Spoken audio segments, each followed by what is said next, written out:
बिस्मिल्लाहिर्रहमानिर्रहीम। अस्सलाम वालेकुम।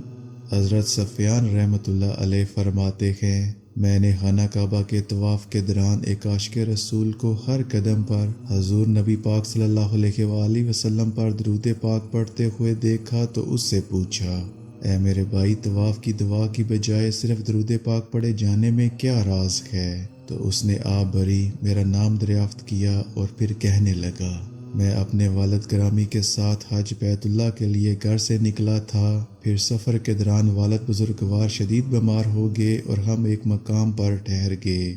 मैंने अपने वालिद मोहतरम का इलाज मालजा करवाया, मगर क़ज़ाए इलाही से वो वफ़ात पा गए। फिर अचानक उनका चेहरा स्याह और आंखें तिरछी हो गईं और पेट भी फूल गया। ये देखकर मैं घबरा गया और रोते हुए पड़ा, इन्ना लिल्लाहि व इन्ना इलैहि राजिऊन। मैंने मरहूम के चेहरे पर चादर उड़ा दी। फिर इसी परेशानी के आलम में पता नहीं कैसे मुझे नींद ने आ गिरा। मैंने ख्वाब में इंतहाई साफ सुथरे लिबास में मलबूस एक हुस्न जमाल के पैकर बुजुर्ग की ज़ियारत की। ऐसा साहिब हुस्न जमाल मेरी आँख ने कभी नहीं देखा था और ऐसी खुशबू भी मैंने कभी नहीं सूंघी थी। वो मेरे वालिद मोहतरम के करीब तशरीफ़ ले आए, चादर हटाई और अपना नूरानी हाथ उनके चेहरे पर फेरा। देखते ही देखते मरहूम के चेहरे की स्याही नूर में तब्दील हो गई, आंखें और पेट भी दुरुस्त हो गए।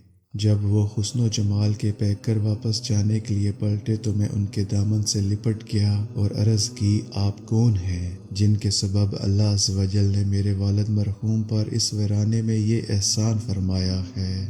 उन्होंने फरमाया, क्या तुम मुझे नहीं पहचानते? मैं साहिब कुरान मोहम्मद बिन अब्दुल्लाह सल्लल्लाहु अलैहि वसल्लम हूँ। तुम्हारे वालिद गुनाहगार थे, लेकिन मुझ पर कसरत से दरूद पाक भेजते थे। जब ये इस तकलीफ़ में मुब्तला हुए तो मुझसे फरियाद की थी, और बेशक जो मुझ पर कसरत से दरूद पाक पढ़ता है मैं उसकी फरियाद रसी करता हूँ।